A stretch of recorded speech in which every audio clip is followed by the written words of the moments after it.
Hello friends, welcome to promo breakdown channel. Colors TV के one of the most popular serial Udaariyaan के आज़ाद के episode में आप सभी को अब यही दिखाया जाएगा कि अब जो आसमा है अब वो जाने वाली है सरब के घर में, वो भी मेहर का रिश्ता लेकर।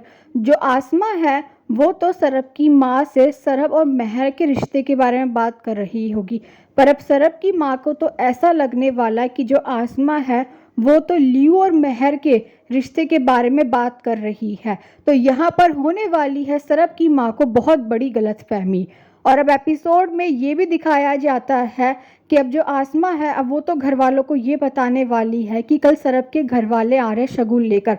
और अब जो हानिया है वो तो बहुत ज़्यादा खुश है। हानिया को तो अब ये गलतफहमी हो रखी है कि उसे ऐसा लग रहा है कि जो आसमा है उसने तो हानिया और सरब के रिश्ते के बारे में बात की है, और जो मेहर है उसे तो अभी इन सब चीज़ों के बारे में बताया भी नहीं गया है।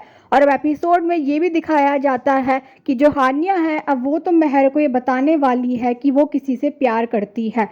और अब एपिसोड में ये भी दिखाया जाता है कि अब सरब की फैमिली आने वाली है मेहर के घर में, पर सरब अभी नहीं आ रखा होता है। और अब जो हान्या है वो तो बहुत ज़्यादा खुश होती है। और अब जैसे ही वहाँ पर सरब की एंट्री होती है तो जो आसमा है अब वो ये बोलने वाली है कि मुंडा आ गया। और अब जो सरब की माँ है उन्हें अब ये बात समझ आ जाएगी कि आसमा तो मेहर और सरब के रिश्ते के बारे में बात कर रही थी, ना कि मेहर और लियू के रिश्ते के बारे में। और अब जैसे ही वहाँ पर मेहर की भी एंट्री होती है तो आसमा ये बोलने वाली है कि लीजिए कुड़ी भी आ गई, रस्म शुरू करते हैं।